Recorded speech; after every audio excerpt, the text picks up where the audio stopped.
Marks వార్తల్లో మీరు వాక్య ధ్యానములు చేస్తున్నారు అని నాకు తెలిసింది. క్రమంగా వస్తున్నటువంటి మీ వాక్య ధ్యానములో భాగంగా 9వ అధ్యాయం 1 నుంచి 13 వచనాల వరకు చదువుకోవడం జరిగింది. అలాంటి గెస్ట్లు తరచుగా అప్పుడప్పుడు వస్తారు కాబట్టి ఈ బుక్ గురించిన కొంత ఇన్ఫర్మేషన్ మీకు ఇచ్చి తర్వాత ఈ చదువుకున్నటువంటి వాక్య ధ్యానంలోనికి వెళ్తాం. ప్రారంభం నుండి బుక్ గురించిన ఇన్ఫర్మేషన్ మీకు వస్తూ ఉండేది. ఎందుకనంటే మార్కు సువార్త ధ్యానములు ప్రారంభించేటప్పుడే ఈ బుక్ ఏంటి, ఎవరు రాశారు, ఎలా, ఇవన్నీ మీకు సమాచారం చేరింటుంది. తరచుగా బుక్ గురించిన ఇంట్రొడక్షన్ కూడా వస్తూ ఉంటుంది. అయితే నాకున్నటువంటి సమాచారం బట్టి బుక్ గురించి కొంత ఇన్ఫర్మేషన్ మీకు ఇస్తాను. సువార్తలు బైబిల్ గ్రంథాలు 4 ఉన్నాయి. ఈ 4 సువార్తలు యేసుక్రీస్తు యొక్క జీవిత చరిత్రను వివరించే 4 సువార్తలు. ఒక్కోసారి అనిపిస్తుంది 4 సువార్తలు ఎందుకు, ఒకటి సరిపోద్ది కదా. ఎందుకంటే ఇక్కడ ఉన్నది అక్కడ ఉంటుంది, అక్కడ ఉన్నది ఇక్కడ ఉంటుంది, ఏదో ఒకటి అరా తప్పితే మ్యాక్సిమం అన్నీ ఒకేలాగా ఉంటాయి అనిపిస్తుంది. కానీ దేవుడు పరిశుద్ధాత్మ ద్వారా ఈ 4 సువార్తలను మనకు అందించాడు. దాని ఉద్దేశం ఏంటంటే యేసుక్రీస్తు గురించినటువంటి సమాచారం అంతా మనుషులకు తెలియాలి. ఇది ఆయన యొక్క ఉద్దేశం. ప్రభువారు మనుషులందరి కొరకు ప్రాణం పెట్టిన ఆ సంగతిని, యేసుక్రీస్తు గురించినటువంటి ఆ సమాచారాన్ని అందరికీ పూర్తిగా ఇవ్వాలి. ఎవరైనా ఒక ప్రముఖుడు చనిపోయారనుకోండి, ఆయన సంగతులు బయటికి తెలియాలి అని అంటే, ఎగ్జాంపుల్ వైఎస్ రాజశేఖర రెడ్డి ఉన్నాడు. ఆయన గురించి ప్రజలకు తెలియాలి అని అంటే ముందు గుర్తొచ్చేది ఆయన చేసిన పనులు గుర్తొస్తాయి. పలానా ఆయన మంచి పనులు చేశాడు, ఇలాగ కొన్ని మంచి మంచి పద్ధతులు పెట్టాడు, మంచి పనులు చేశాడు. కాబట్టి ఎవరైనా ప్రముఖుల్ని తెలియపరచాలి, ప్రముఖుల గురించి తెలియజేయాలంటే ఫస్ట్ వాళ్ళు చేసిన పనుల గురించి విషయం తెలుస్తారు. ఆయన గురించి ఇంకొంచెం చెప్పాలి అనుకుంటే ఆయన పనులు మాత్రమే కాదు, ఆయన చెప్పినవి కూడా ఆయన ఇలా చెప్పాడు అని ఆ ప్రముఖమైనటువంటి వ్యక్తి గురించి ఇంకొంత సమాచారం కావాలంటే ఆయన చెప్పిన వాటిని ఎలా చెప్తారు. ఆయన గురించి ఇంకా ఎక్కువగా ఇన్ఫర్మేషన్ కావాలనుకోండి, అసలు ఆయన వ్యక్తిత్వం గురించిన సమాచారం ఇస్తారు. అర్థమవుతుందా? ఇలాగన ఆ ప్రముఖమైన వ్యక్తి గురించి తెలియాలి అని అంటే ముందు ఆయన చేసిన పనులు చెప్పారు, ఆ తర్వాత ఆయన చెప్పినవి చెప్పారు, ఆ తర్వాత ఆయన వ్యక్తిత్వం ఏంటో చెప్పారు. ఇలాగన ప్రముఖుడైనటువంటి యేసుక్రీస్తు మానవుల కొరకు ఆయన ప్రాణం పెట్టినటువంటి ఆ సందర్భాన్ని జ్ఞాపకం చేసుకుని ఆయన గురించినటువంటి సమాచారాన్ని లోకానికి తెలియచేయాలని ఉద్దేశంలో 4 రకాల సువార్తలు ఉన్నాయి. అందులో 2 రకాల సువార్తలు ఆయన చేసిన పనుల గురించి చెప్పాయి. అవేంటి చెప్తారా మీరు? ఆయన చేసిన పనులు ఎక్కువ అందులో ఉంటాయి. మార్కు సువార్త, లూకా సువార్త.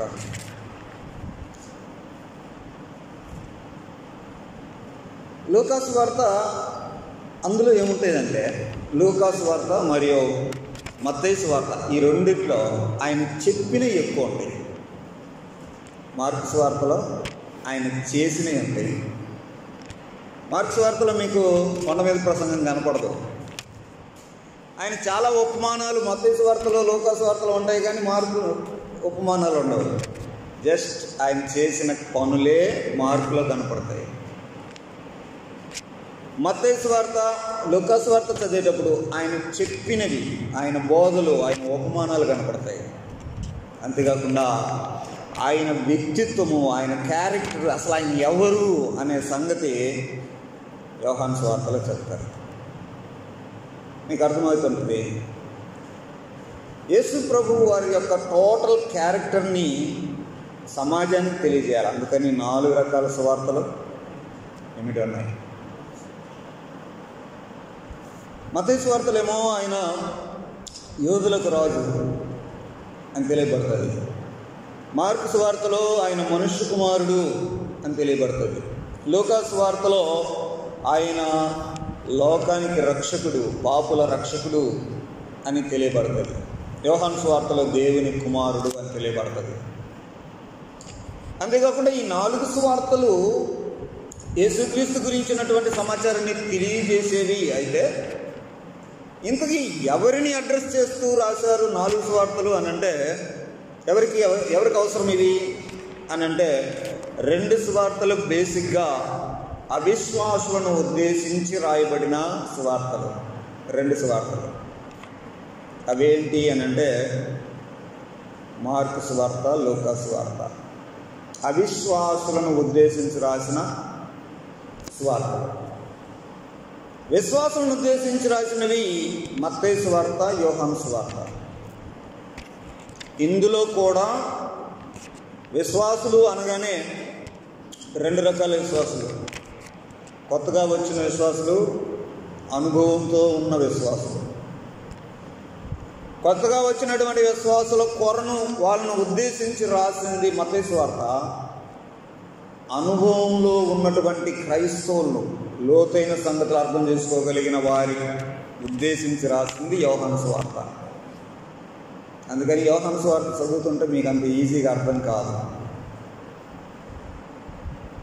మార్కు సువార్త చదవండి, చాలా ఈజీగా చిన్న చిన్న స్టోరీలు, ఇలా వెళ్ళాడు, అలా జరిగింది, భయపడ్డారు, భయపడకండి నేనున్నా, ఇలాంటి చిన్న చిన్న స్టోరీలు ఈజీగా అర్థమయ్యేలాగా మార్కు సువార్త ఉంటుంది. కానీ యోహాను సువార్త చదవంటే మనకు అర్థం కాదు. అది ఎవరికి ఉద్దేశించింది అని అంటే, ఆయన సంగతులు చాలా ఉన్నాయి కానీ చివరిలో రాస్తారు, యేసుక్రీస్తు దేవుని కుమారుడిని నమ్మునట్లును అందులో జీవం పొందినట్లును దాని కొరకు రాయబడ్డాయి అని. యోహాను సువార్త డీప్ సబ్జెక్ట్ అది. అది ఆయన క్యారెక్టర్ని, ఆయన ఎవరు అనే ఉద్దేశాలని తెలియజేసేటువంటి సువార్త. కాబట్టి 4 సువార్తలు ఎందుకు ఉన్నాయి, 4 సువార్తల యొక్క డిఫరెన్స్ ఏంటి, అవి ఎవరిని అడ్రస్ చేస్తాయి, ఆ ఇన్ఫర్మేషన్ మీకు ఇస్తాను. కాబట్టి ఎవరికైనా అన్యులకి సువార్త ఇవ్వాలనుకోండి, బుక్గా 4 ఏది ఇస్తే బెటరు? కానీ మనం ఏమి ఇస్తామంటే యోహాను సువార్త ఇస్తాం. యోహాను సువార్త ఎందుకు అని అంటే 3:16 ఉంటుంది, అది చదువుకోండి. కానీ మిగతాదంతా వాళ్ళు, మీరు ఒకసారి ఆ డిస్కషన్ చూస్తారా? యోహాను సువార్తలో పండితులు వచ్చి అడుగుతూ ఉంటారు, ఇదేంటి అంటే వాళ్ళకు రిప్లైలు ఇస్తారు. అవి సాధారణమైన వ్యక్తులకు ఎక్కడ అర్థమవుతాయి? ఈజీగా ఉండటానికి, అన్యులకి ఈజీగా సువార్త అందించడానికి ఉపయోగపడే మంచి సువార్త మార్కు సువార్త. ఈ మార్కు సువార్తలో చాలా అద్భుతాలు ఎక్కువ ఉంటాయి, 18 అద్భుతాలు ఉంటాయి. కానీ ప్రభువు చెప్పిన ఉపమానాలు జస్ట్ 3-4 ఉంటాయి అంతే. కానీ ఆయన ఇవేంటి, ఆయన క్రియల గురించి, ఆయన చేసిన గురించి చెప్పే సంగతులు అని మార్కు సువార్త చెప్పాము. మరి ఆయన చెప్పిన వాటిని హైలైట్ చేసేటువంటి 2 సువార్తలు చెప్పాం కదా, మత్తయి, లూకా. వాటిల్లో చూడండి, కొండ మీద ప్రసంగం ఉంటుంది, 3-4 అధ్యాయాలు ఒకే ప్రసంగం ఉంటుంది, ఉపమానాలు ఎన్నో ఉంటాయి. ఎందుకంటే ఆయన టీచింగ్స్ అన్నమాట అవన్నీ. మార్కు సువార్తలో టీచింగ్స్ ఏముండవు, చిన్న చిన్న ఆయన చేసిన కార్యాలు ఉంటాయి, అద్భుతాలు ఉంటాయి. వెంటనే ఈ పని ఆ పని, అది చేశాడు ఇది చేశాడు.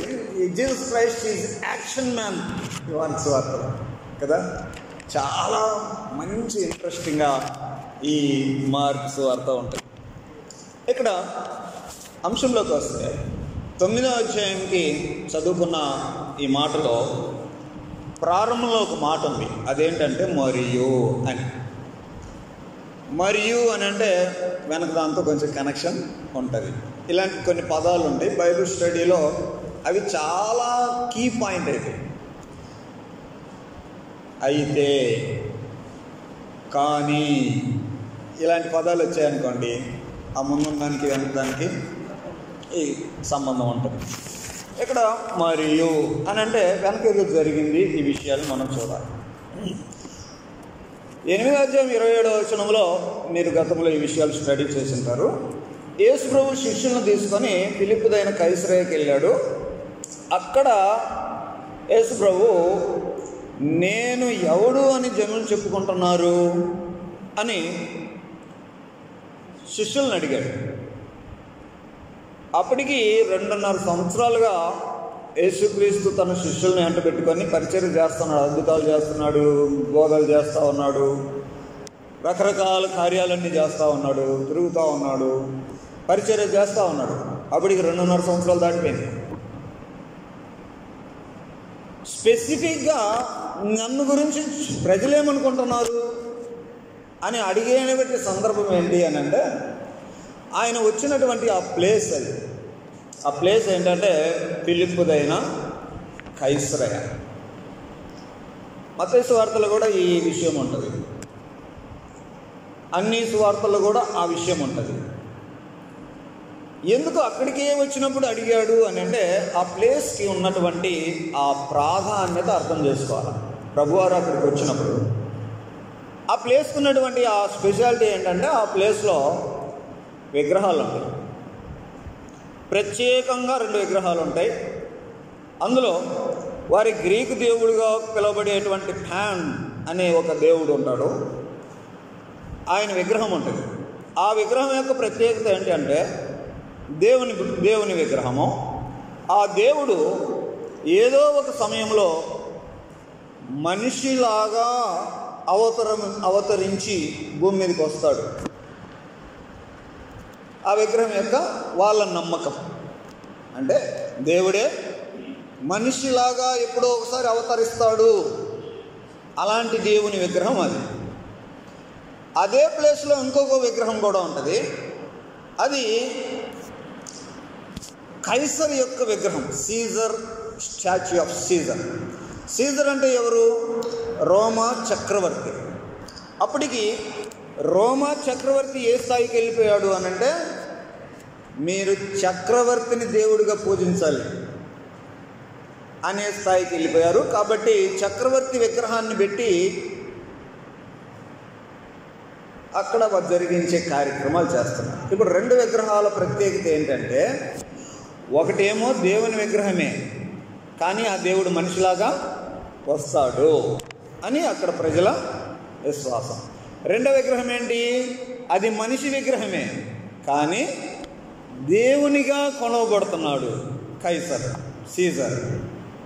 ఆ ప్లేస్లో ప్రభు అడుగుతున్న మాట మీకు అర్థమైంటుంది కదండి. మనిషి దేవుడుగా, దేవుడు మనిషిగా ఎవరికి వీలవుతుంది? ఎవరు దానికి సమర్థుడు? ఈ విగ్రహాల ఆ పర్టికులర్ ప్లేస్లో ఆ పదాన్ని అడుగుతూ ఉన్నాడు ప్రభువారు. అప్పుడు పేతురు అన్నాడు, అయ్యా నీవు సజీవుడైనా దేవుని కుమారుడవు, సీమోను బర్యోనా నువ్వు ధన్యుడవు, నీకు ఇది ఎవరో చెప్తే తెలిసింది కాదు, పరలోకమందున్న నా తండ్రి నీకు బయలుపరిస్తే కానీ నీకు ఇది మనుషులు ఎవరు చెప్పింది కాదు. దేవుడే మానవుడు, మానవుడే దేవుడు అని అందరూ కొలుచుకుంటున్న ఆ ప్రదేశంలో యేసుక్రీస్తు తనను తాను తన శిష్యులకు పరిచయం చేసుకున్నాడు. నీవు దేవుని కుమారుడవు, మనిషివి, మరి దేవుడివి. ఇక్కడున్న విగ్రహాలు కాదు, నీవు నిజమైన మనుష్య దేవుడివి, దేవుడైన మనిషివి. ఎప్పుడైతే శిష్యుడు ఆ సంగతిని గ్రహించారో అప్పుడు అన్నాడు ప్రభువారు ఏమన్నారంటే, ఈ బండ మీద నా సంఘమును కడతాను, ఇక నేను యెరూషలేముకి వెళ్తాను, నన్ను అక్కడ చంపుతారు, 3 రోజుల తర్వాత తిరిగి లేస్తాను. ఈ విషయాలు అప్పటిదాకా సిలువ గురించి, ఆయన మరణం గురించి అసలు ప్రస్తావనే చేయలేదు.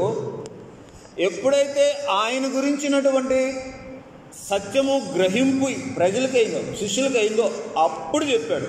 అంటే దాని అర్థం ఏంటంటే, సంఘము కట్టబడాలి అని అంటే యేసు క్రీస్తు గురించినటువంటి అవగాహన ఉండాలి. సంఘములో ఉన్న విశ్వాసులందరూ క్రీస్తు గురించినటువంటి అవగాహన రావాలి. చాలామంది ఆయన నాకు గడ్డలు తీసేశాడు, జబ్బులు తీసేశాడు, తలనొప్పి తీసేశాడు, ఉద్యోగం ఇచ్చాడు, ఈ టైప్లో ఎక్కువ ఆయన గురించి ఎరుగుతున్నారు. కానీ అవన్నీ 2.5 సంవత్సరాలు ప్రభువు చేశారు కదా, ఏమండి చేశారు కదా. మరి కైసరయ ఫిలిప్పు ప్రాంతానికి వచ్చినప్పుడే ఎందుకు అడిగాడు, నా గురించి ప్రజలు ఏమనుకుంటున్నారు, అయ్యా నువ్వు బాగా చేస్తావు అంటారు, నువ్వు అద్భుతాలు చేస్తావు, నువ్వు దెయ్యాలు నిలబెట్టావు అన్నారా? కాదు కాదు, you were the son of living God. ఆ గ్రహింపులోనికి వస్తే అట్లాంటి వాళ్ళతోటి సంఘం కట్టబడాలి, అది ఉద్దేశం. 8వ అధ్యాయం అంతటితో మీరు ధ్యానించారు. ఇలాంటి తెలుసుకున్నటువంటి వాళ్ళు సంఘమై ఉంటారు. వాళ్ళు తమ ప్రాణాలనైనా లెక్క చేయరు, తను వెంబడింపగోరు వారు సిలువను ఎత్తుకోవాలి. ఈ మాటలన్నీ మీరు ధ్యానించారు. అడిషనల్గా ఇంకేం చెప్తున్నాడంటే, ప్రభు గురించినటువంటి ఇంత సమాచారం, ఇంత సంగతులు, ఇంత రియాలిటీ తెలిసినటువంటి వారు మీరు, మరియు దానికి ఇంకా యాడ్ చేస్తూ ఇక్కడ నిలిచి ఉన్న వాళ్ళల్లో దేవుని రాజ్యం బలముతో వచ్చి చూసే వరకు మీలో కొందరు మరణం రుచి చూడరు. ప్రభు చెప్తున్నాడు. ఆ ప్లేస్ నుండి దిగి వస్తూ ఓకే, నేను క్రీస్తు, మీకు తెలిసింది, నేను చనిపోతాను, సమాధి చేయబడతాను, మళ్ళా లేస్తాను. నన్ను వెంబడించేవాళ్ళు ఇంక ఇలా వెంబడించాలి, తమ ప్రాణాన్ని తమది కాదు అన్నట్టుగా ఉండాలి. నా నిమిత్తమై ఎవడు సిగ్గుపడకూడదు, నా నిమిత్తం ఎవడు సిగ్గుపడతాడో వాళ్ళ గురించి నేను ఒక దినాన సిగ్గుపడతా అని ఈ విషయాలన్నీ చెప్తూ కిందకు వస్తూ చెప్తున్న మాట ఏంటంటే, ఇక్కడ నిల్చున్న వాళ్ళలో కొందరు దేవుని రాజ్యం వచ్చుతా చూసి వరకు మరణాన్ని రుచి చూడరు. దేవుని రాజ్యం బలముతో వచ్చుట చూసి వరకు అని అన్నాడు. అంటే ఆ విషయాన్ని అర్థం చేసుకోవడానికి మనము జస్ట్ పెంతెకోస్తు దగ్గరికి వెళ్ళిపోవాలంటే, దేవుని రాజ్యము బలముతో వచ్చుట అనేది పెంతెకోస్తు పండుగ రోజున పరిశుద్ధాత్ముడు భూమి మీదకి వచ్చే సంఘటన గురించి చెప్పిన సందర్భం. ఓకే, అది అయిపోయింది. ఇప్పుడు 2వ వచనం నుంచి 9వ అధ్యాయం 2వ వచనం నుంచి ఉన్న మాట ఏంటంటే, 6 దినములైన తర్వాత ఇప్పుడు యేసుక్రీస్తు వారికి అర్థమైంది ఆయన ఎవరో శిష్యులు గ్రహించుకున్నారు. ఆయన సజీవుడైన దేవుని కుమారుడైన క్రీస్తు, మనిషిగా ఉన్నవాడు, దేవుడుగా ఉన్నవాడు, దేవుడుగా ఉన్నవాడే మనిషిగా వచ్చాడు. ఎలాగ నా గ్రహింపులోకి వచ్చాడు. ఇది జరిగినటువంటి 6 days తర్వాత, 6 దినములైన తర్వాత పేతురు, యోహాను, యాకోబు, పేతురు, యాకోబు, యోహాను అనే ఈ ముగ్గురిని తీసుకొని ప్రభువారు ఆ ప్రదేశానికి వెళ్ళాడు. మళ్ళా కొండ మీదకి వెళ్ళాడు. సాయంత్రం వేళ కొండ మీదకి ఎందుకు వెళ్తారు? ప్రభు కొండ ఎక్కాడంటే ప్రార్థన చేసుకోవడానికి వెళ్తాడు, దేవునితో సమయం గడపడానికి వెళ్తారు. ఆ రాత్రి అక్కడ సమయం గడపడానికి వెళ్తాడు. పగలంతా పట్టణాల్లో తిరుగుతూ పనిచేస్తారు కదా, సాయంత్రం అయ్యేసరికి దేవునితో సమయం గడపడానికి వెళ్ళే ఆ ప్రదేశం. సో 6 days తర్వాత కొండ ఎక్కారు. కొండ ఎక్కి అక్కడ ఉన్నటువంటి సందర్భంలో ఏం జరిగింది అంటే, సాయంత్రం పూట ఇక పగలంతా అలసిపోయి ఉంటారు, వచ్చి ఎవరి ప్లేస్ వాళ్ళు చేసుకుంటారు, ప్రార్థన చేసుకోవడానికి, రెస్ట్ తీసుకోవడానికి, పడుకోవడానికి, ఇలాంటి వాతావరణం అక్కడ జరుగుతుంది. శిష్యులు వారి పనుల్లో వాళ్ళు ఉండుండొచ్చు బహుశా. సడన్గా వాళ్ళకి నిద్ర పట్టని ఒక కార్యక్రమం జరుగుతుంది. ఏంటి అని అంటే, స్మూత్గా అలా లైట్ వెలుగుతుంది. ఆ లైట్ బ్రైట్నెస్ అయిపోతుంది, తెల్లని వెలుగు అయిపోతుంది. వాళ్ళు కనపడుతుంది అలా. అదే ఇక్కడ చూస్తున్నటువంటి మాట. ఆయన రూపాంతరం పొందాడు, అంతలో ఆయన వస్త్రములు ప్రకాశమానమైనవి, మిగుల తెల్లనివిగా మారిపోయినాయి అనే మాటలు చూస్తాం. యేసుక్రీస్తు యొక్క రూపాంతరం. ఆయన వస్త్రాలు తెల్లగా మారిపోయినాయి అని అంటే లైటింగ్ వస్త్రాలలో లేదు ఏంటి, ఆ ప్రకాశము, ఆ వెలుగు వస్త్రాలలో ఉందా? వస్త్రాలలో ఉన్న వెలుగు కాదు అది. అది యేసుక్రీస్తు వెలుగు. ఆ వెలుగులో ఏమైపోయిందని అంటే ఈ డ్రెస్ అనేది ట్రాన్స్పరెంట్ అయిపోయింది. ఇప్పుడు టార్చ్ లైట్ తీసుకొని ఒక క్లాత్ ఎలా పెట్టి టార్చ్ లైట్ వేయండి, అప్పుడు క్లాత్ ఎలా కనపడుతుంది? లైట్ క్లాత్దా? కాదు, లైట్ ఇది. బట్ట అలా తయారైపోయింది. కాబట్టి ప్రభు యొక్క మహిమ తన దేహములో ఆ ప్రకాశం వెలుగుతే ఇక బట్టలు ఎలాగైపోయాయంటే, మార్క్ అంటున్నాడు, అంతటి తెలుగు ఎవ్వడు చేయలేడు. అసలు ఆ తెలుగును వర్ణించలేమన్నట్టుగా చెప్తున్నాడు. అదే కదా, ఎవరికి అలాంటి తెలుగు తేవడం చేత కాదు. ఇది గ్లోరీ ఆఫ్ ద లార్డ్, దేవుని యొక్క మహిమ. అలాంటి సందర్భంలో శిష్యులు ఆ ఆశ్చర్యకరమైనటువంటి ఆ పరిస్థితిని చూస్తూ ఉన్నారు.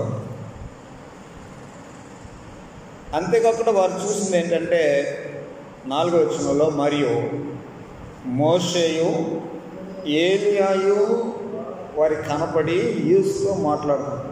ఇది ఒక మళ్ళీ డిఫరెంట్ పిక్చర్ కనపడుతున్నారు. యేసుక్రీస్తు వారు ఆ మహిమలో కనపడుతున్నటువంటి ఆ సందర్భంలో వచ్చింది 4, శిష్యులు 3, ప్రభు 1. ఇప్పుడు అడిషనల్గా మళ్ళా ఇంకా 2 కనపడుతున్నారు. ఆ 2 కూడా శిష్యులు గుర్తుపెట్టారు. మీరు గమనించారు లేదు? గుర్తుపెట్టారు. వాళ్ళ ముఖాలు వీళ్ళకేం తెలుసు? ఎప్పుడు చూశారు? మోషే ఎప్పుటోడు, ఏలియా ఎప్పుటోడు, యేసు ప్రభు ఎప్పుటోడు అంటే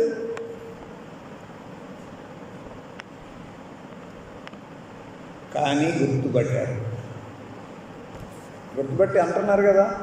ఏమన్నారు? బోధకుడా, మనం ఇక్కడ ఉండటం మంచిది, నీకొకటి, మోషేకొకటి. అంటే అక్కడ ఉన్నది మోషే అని నాకు తెలుసు అన్నమాట. ఏలియాకొకటి అంటే అక్కడ ఉన్నది ఏలియా అని ఎలా తెలుసు అంటారు?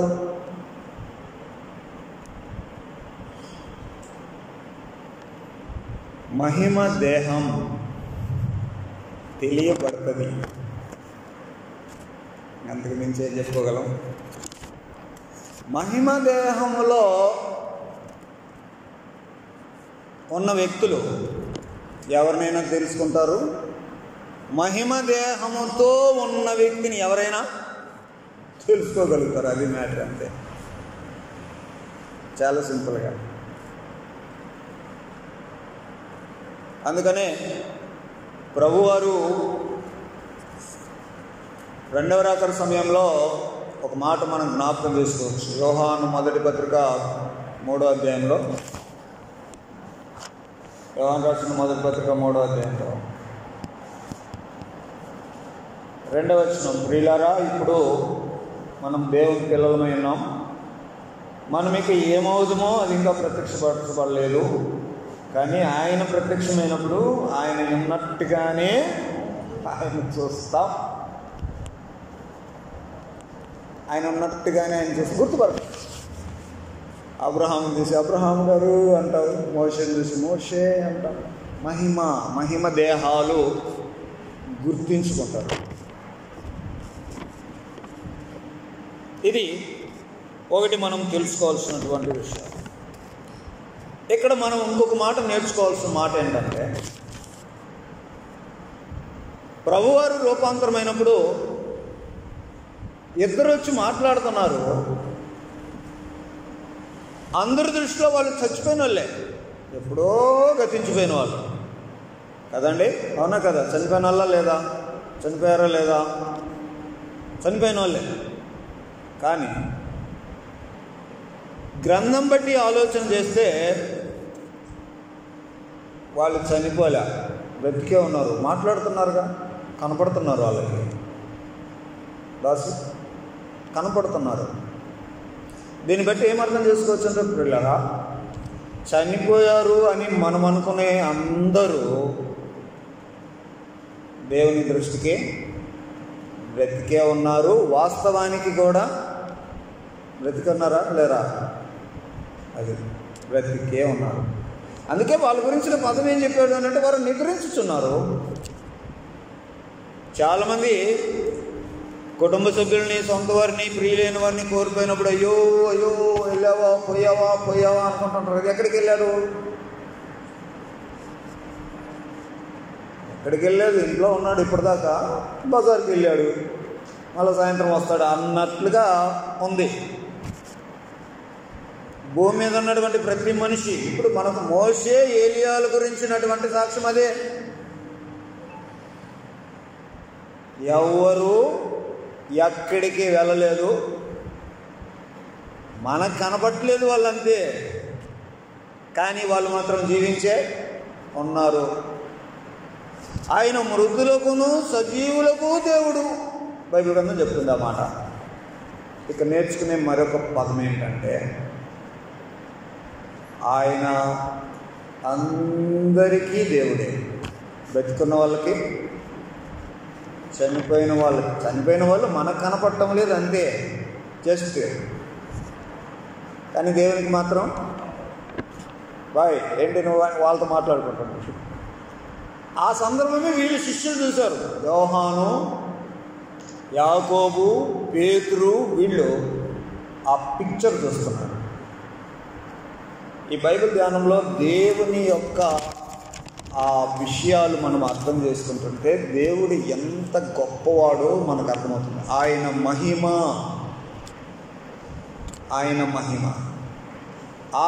మహిమ గురించినటువంటి సంగతులు ఎవరికైనా అర్థమవుతాయి. మహిమలో మనం కూడా ఉంటాయి. అందుకే వాళ్ళని ఆయన గుర్తుపట్టగలిగారు.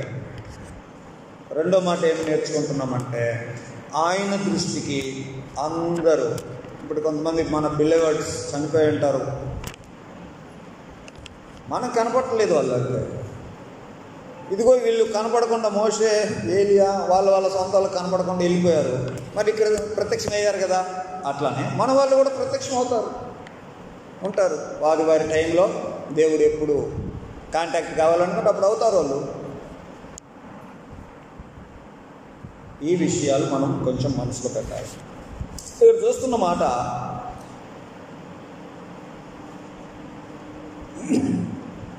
దేవుని యొక్క మహిమను వీళ్ళు చూశారు, ఆ మహిమను వీళ్ళు చూచారు అని మాట్లాడుతున్నారు. మార్కు సువార్తను దాదాపుగా ఏమంటారంటే, మార్కు అనే అతను, ఈ మార్కు గెత్సేమనే తోటలో బట్టలు లేకుండా పరిగెత్తిన యవనస్తుడు, యెరూషలేములో ఆ పేతురు చెరసాల్లో ఉంటే ఒక ఇంట్లో ప్రార్థన చేస్తున్నారు కదా, ఆ ఇంటి కుమారుడు. నువ్వు ఇట్లా పట్టణంలోకి పోగానే ఒక అతను కొండ పట్టుకొని ఉంటాడు, అతని ఇంటికి పోయి ఆ ఇంట్లో బస చేయి అని ప్రభు చెప్తే ఒక ఆయన బస ఏర్పాటు చేశాడు కదా, అతని కుమారుడు మార్కు. ఇతన్ని జాన్ మార్క్ అన్నారు. ఈ జాన్ మార్క్ ఎప్పుడు ఫ్రంట్ లైన్లో లీడర్గా ఎప్పుడు లేడు, ఎప్పుడు నెంబర్ 2గా ఉంటాడు. ఈ సువార్త రాసిన మార్కు ఫ్రంట్ లైన్లో ఉన్నటువంటి వ్యక్తి అంటే ముందు కనపడ్డాడు, కానీ బ్యాక్ బోన్ ఉంటాడు. ఇతను నలుగురికి ఇలాగ నెంబర్ 2గా ఉన్నాడు. బర్నబాకు ఉన్నాడు, పౌలుకు ఉన్నాడు, లూకాకు ఉన్నాడు, ఫైనల్గా పేతురుకు నెంబర్ 2గా ఉన్నాడు. పేతురు రోమ్కి వెళ్ళినప్పుడు ఆ లాటిన్ భాష మాట్లాడేటువంటి ఆ సామర్థ్యం పేతురుకు లేదు కాబట్టి ఇతను మార్కస్ అనే మార్కు అనే పేరు, అది లాటిన్ పేరు, రోమా ప్రభుత్వం సంబంధించిన అఫీషియల్ నేమ్ అది. పేతురుకి ఇతను ట్రాన్స్లేటర్గా ఉన్నాడు. పేతురు చెప్పినటువంటి యేసుక్రీస్తు గురించినటువంటి చెప్పిన సంగతులే సువార్తగా రాశారు. కాబట్టి పేతురు ఇన్ఫర్మేషనే అంత ఎక్కువ ఉంటుంది. పేతురు బలహీనతలన్నీ మార్కు సువార్తలు కనపడతాయి. అయితే పేతురు రాసిన పత్రికలో ఒక మాట చదువుదాం మనం. 1వ అధ్యాయం 17వ వచనం. పేతురు రాసిన 2వ పత్రిక 1వ అధ్యాయం 17వ వచనంలో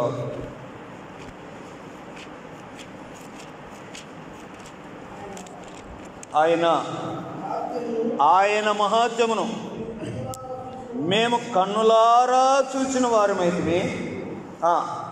వారమై తెలిపితిమి.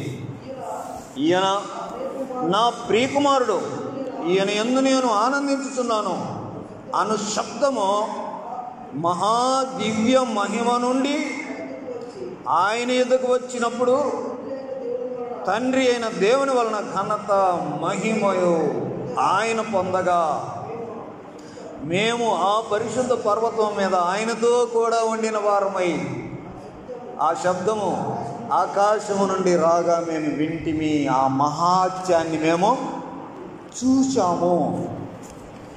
శిష్యులు ఆ మహిమను ఎక్స్పీరియన్స్ చేశారు.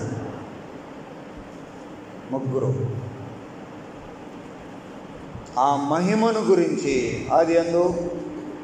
ఆది నుండి ఏముందో దాన్ని మేము తాకాము, చూచాము అని యోహాను 1వ పత్రికలో రాస్తారు. వారు దాన్ని ఎక్స్పీరియన్స్ చేశారు. దేవుని ఎక్స్పీరియన్స్ చేయడం చూడండి ఎలాగుంటాం. ఈ రోజున మనం నేర్చుకోవాల్సిన ఈ అంశం ఏంటంటే దేవుణ్ణి మనం ఎక్స్పీరియన్స్ చేయాలి. అనుభవం. చదువుకున్న అంశంలోకి వద్దాం. మార్కు సువార్త 9వ అధ్యాయంలో ఇలాంటి అనుభవము శిష్యులకు వస్తూ ఉంది, పేతురుకు వస్తూ ఉంది. ఏనండి, 6 రోజుల క్రితం ఏమన్నాడు పేతురే? ఏమన్నాడు? నువ్వు మామూలుడి కదయ్యా, ఎవరు? సజీవుడైన దేవుని కుమారుడవైన క్రీస్తువు, మెస్సయావు నువ్వు అని అన్నాడు కదా. ఓకే, దేవుడు ఏం చేశాడని నువ్వు మెస్సయాని నువ్వు కనుక్కున్నావు, దేవుడే తెలియజేశాడు నీకు. అది వెరీ గుడ్, నువ్వు ధన్యుడవు. సిమోను బర్యోనా, నువ్వు ధన్యుడవు. అది పరలోకమందున్న నా తండ్రి నీకు బయలుపరిచాడు, మనసు చెప్తే చెరిగింది కాదు. వెరీ గుడ్, మొత్తం మీద కనుక్కున్నావు అని 6 రోజుల క్రితం చెప్పాడు. సరే, అలాంటి మెస్సయ, అలాంటి దేవుని కుమారుడైనటువంటి క్రీస్తు అనే ఆ మహిమను 6 రోజుల తర్వాత కనపరిచాడు కదా ప్రభు. కనపరిచాడు కదా, చూశారు కదా వీళ్ళు. ఇప్పుడు ఆ మహిమను చూశారు.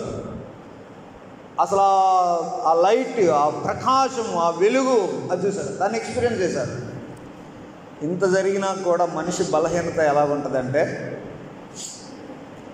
మార్కు సువార్త 9వ అధ్యాయం 5వ వచనంలో అప్పుడు పేతురు అంటున్నాడు, బోధకుడా ఇక్కడ ఉండటం మంచిది, మనము ఇక్కడే ఉందాం, ఇంటికి పోయి ఏం చేస్తాం, ఇక్కడ చాలా బాగుంది అట్మాస్ఫియర్ అన్నట్టు ఇక్కడ ఉంటే మంచిది, నీకు ఒకటి, మోషేకు ఒకటి, ఏలియాకు ఒకటి, 3 పర్ణశాలలు కట్టేస్తాం ఇక్కడ. ఇప్పుడు ఏంటంటే తొందరపాటు ఎట్లా ఉంటుందంటే ఇట్లా ఉంటుంది. దేవుని గురించి తెలిసినా, దేవుణ్ణి ఎక్స్పీరియన్స్ చేసినా మనిషి ఎలా బలహీనుడైపోతాడో దానికి ఇక్కడ పేతురు మంచి ఉదాహరణ. మనం దేవుని విషయాలు వింటూ ఉంటాం, దేవుని విషయాలని ఎక్స్పీరియన్స్ చేస్తూ ఉంటాం, అయినా బలహీనపరచబడేటువంటి స్వభావం చూడండి ఎలా ఉంటుంది. ఇప్పుడు నువ్వు అందరితో సమానం కాదు అని అన్నాడా? నువ్వు మామూలుడే కాదు అన్నాడా? అయ్యా నీవు సాధారణమైన వ్యక్తివి కాదయ్యా అన్నాడా? ఏది 6 రోజుల క్రితం అన్నాడా లేదా? వెంకటేశ్వరనా అన్నాడు కదా. కానీ ఇప్పుడు ఏమంటున్నాడు? మిగతా వాళ్ళను కూడా కలిపి అందరికి గెలిపేస్తాం, మీ ముగ్గురికి వేసేస్తాం పర్ణశాలను అంటే ఇప్పుడు మోషే అని, ఏలియా అని, మెస్సయ్య అని ఒకే గాటి కింద కట్టేస్తుందా లేదా? ఇదే మనం గ్రహించుకునేటువంటి లోపాలు చూడండి ఎలాగుంటాయి. బలహీనత కదా, ఇది మిస్టేక్ కదా. ఇప్పుడు ఆయనకు అంత స్పెషల్గా నీకు 1 వారం రోజుల క్రితము ఆల్రెడీ నీకు తెలిసింది, ఇప్పుడు కళ్ళారా చూసావు, చూసినప్పుడు కూడా ఇంకా మరలా ఏమంటున్నాడు అంటే మిగతా వాళ్ళతో ఈక్వల్ చేస్తానంటావేంటి? యేసుక్రీస్తు యొక్క ఔన్నత్యం సువార్తలు చదువుతూ ఉంటే కనపడాల. ఆయన గొప్పతనం కనపడటానికే కదా 4 రకాల సువార్తలని మొదట్లో చెప్పారు ఏమండి. ఆయన చేసినవి అని వాటిని ప్రజెంట్ చేయాలని ఒకళ్ళు, ఆయన చెప్పినవి ప్రజెంట్ చేయాలని ఒకళ్ళు, ఆయన వ్యక్తిత్వాన్ని ప్రజెంట్ చేయాలని ఒకళ్ళు. మొత్తం మీద ఎందుకు? ప్రభు ఎంత గొప్పవాడో తెలియజేయడానికే కదా 4 రకాల సువార్తలు ఉన్నాయి. ఇప్పుడు మనిషి బలహీనత ఎలాగ ఉంటుందంటే ఆయన గురించి తింటూ ఉంటాం, ఆయన గురించి తెలుస్తూ ఉంటాం, ఆయన గురించి చూస్తూ ఉంటాం, ఆయన ఇచ్చిన అనుభవాలు అనుభవిస్తుంటాం, కానీ మరలా ఏం చేస్తామంటే ఆయన్ని మరలా డిక్రీజ్ చేస్తాం ఇతని మాదిరి. అందరి దేవుళ్ళల్లో ఒక దేవుడు టైపులో చేయడం ఇది అంతేగా. మోషేకు ఒకటి, ఏలియాకు ఒకటి, నీకొకటి కడతాము అని అంటే అర్థం ఏంటి? వాళ్ళ క్యాడర్లు పెట్టినట్టే కదా నీక. మరి 6 రోజుల ముందు ఒప్పుకోలు మాత్రం నువ్వు సామాన్యుడివి కాదయ్యా, నువ్వు దేవుని కుమారుడివి అని అన్నాడు. ఇది బలహీనత. అంతేకాకుండా ఈ మిస్టేక్స్, దేవుని తెలుసుకున్నప్పుడు ఆయనకిచ్చిన స్థానం అలాగుంచి ఆయన గణపరిచేవారిగా ఉండాలి, కానీ ఆయన తగ్గించేవారిగా ఉండకూడదు. దేవుడు మన దృష్టిలో తగ్గాడే అనుకోండి, ఇంకా అన్ని విషయాల్లో మనం డల్ అయిపోతాం. పవిత్రతలో డల్ అయిపోతాం, పరిశుద్ధంగా జీవించడంలో, ఇంకా ఏదైనా. ఎందుకంటే ఆయన స్థాయే మన దృష్టిలో తగ్గిపోతే ఆటోమేటిక్గా మన క్యారెక్టర్ అంతా ఎన్నో చేంజెస్ వచ్చేస్తాయి. పేతురు గురించినటువంటి ఈ లెసన్స్లో ఇంకొకటి నేర్చుకోవాల్సిన అంశం ఏంటంటే, ఇప్పుడు అంటున్నాడు కదా ముగ్గురికి కలిపి కడతాము అని అంటే, ఏంది నువ్వు అనేది అని మోషే అనలా. ఈయన మాతోటి సమానుడు ఏంది అని మోషే అనలేదు, ఈయన మాతోటి సమానుడు ఏంది అని ఏలియా కూడా అనలేదు. గమనించారా? ఆఖరికి యేసు ప్రభు కూడా అనలా, నేనేంది వీళ్ళతోటి సమానం ఏంటి అనలా. అదే కదా. ఒకసారి చూద్దాం ఏమంటే 6వ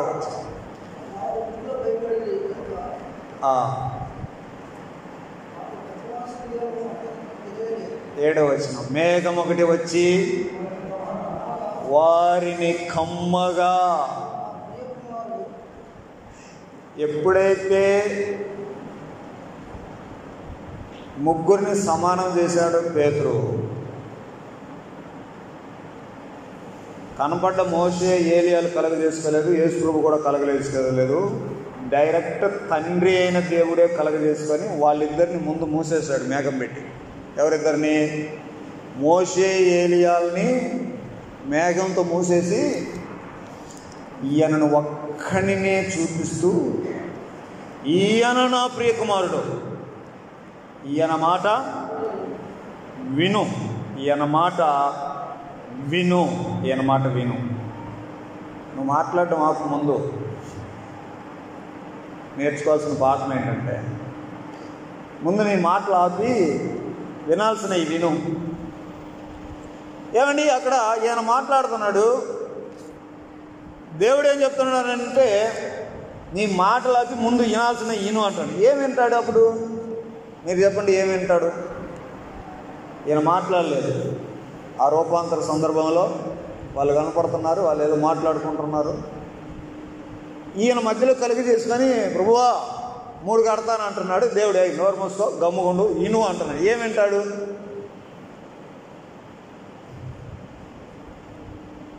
మీకేమి ఐడియాలు రావట్లేదా? ఏం వినే అవకాశం ఉంది చెప్పండి?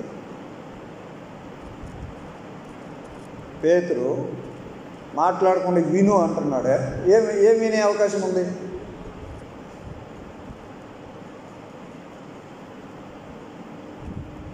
వాళ్ళు మాట్లాడుకునే సంభాషణ వినే అవకాశం ఉంది కదా. పాయింట్ అర్థం చేసుకోవాలి. మరి వాళ్ళు ఏం మాట్లాడుకుంటున్నారు అప్పుడు?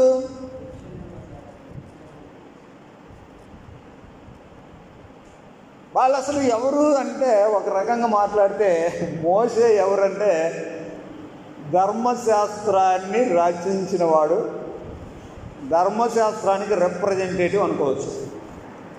ఏలియా ఎవరు? ఆయన ఒక ప్రవక్తగా, ప్రవక్తలందరికీ ఒక రిప్రజెంటేటివ్ అనుకోవచ్చు. పాత నిబంధన అంటే ఏంటి? ధర్మశాస్త్రము, ప్రవక్తలు, ఆ విషయాలు ఉంటాయి. యెషువ చనిపోయి తిరిగి లేచిన తర్వాత ఎంఐ మార్గంలో వెళ్ళేటప్పుడు కొంతమందికి టీచ్ చేసుకుంటూ వెళ్ళాడు. ఆయన ఏమేం చెప్పాడంటారు? ధర్మశాస్త్రంలోనూ ప్రవక్తల గ్రంథములోనూ ఉన్న సంగతులు, అంటే ధర్మశాస్త్రం రాసినటువంటి మోషే ప్రవక్తలకు ఏజెంట్. ఏలియా వచ్చి ఆయన చనిపోయే విషయాలు, ఆయన శిలువ విషయాలు, ఆయన ఎలా చనిపోయి, ఈ విషయాలన్నీ చర్చించుకుంటున్నారు వాళ్ళు. పేతురు నోరు మూసుకో, మాట్లాడుగాకు, విను అంటే ఏం వినే అవకాశం ఉంది? ఆయన చనిపోయే విషయము, ఆయన సమాధి చేయబడే విషయము, ఆయన మనుషుల కొరకు అప్పగించబడేటువంటి విషయం వాళ్ళు చర్చించుకుంటే వినే అవకాశం ఉంది కదా. అందుకని విను అంటున్నాడు దేవుడే. చాలా సందర్భాల్లో మనం వినడం పక్కన పెట్టి మాట్లాడుతూ ఉంటాం.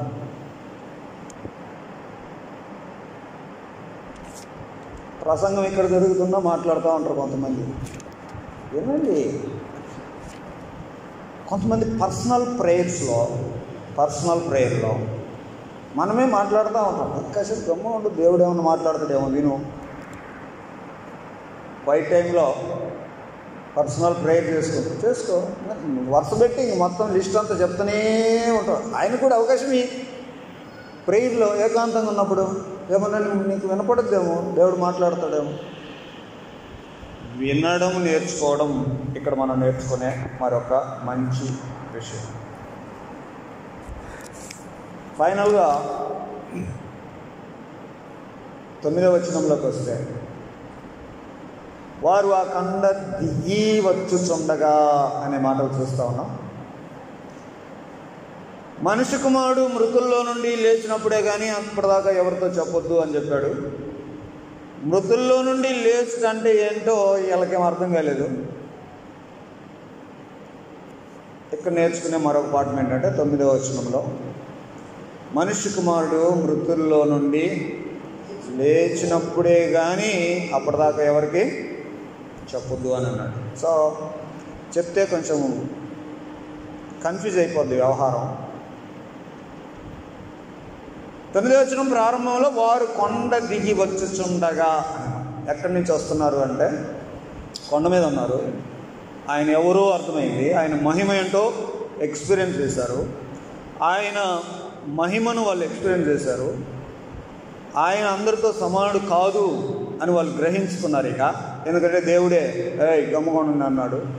అంతేకాకుండా ఆయన వినాలి అనేటువంటి ఆజ్ఞలు కూడా వచ్చాయి. ఆ తర్వాత ఏమంటున్నా జరుగుతున్న మాట అంటే, ఇంత గొప్ప మహిమ కలిగినటువంటి ప్రభువు ఆ మహిమలో అలాగే పరలోకం వెళ్ళిపోయినా వెళ్ళిపోవచ్చు, వెళ్ళొచ్చా?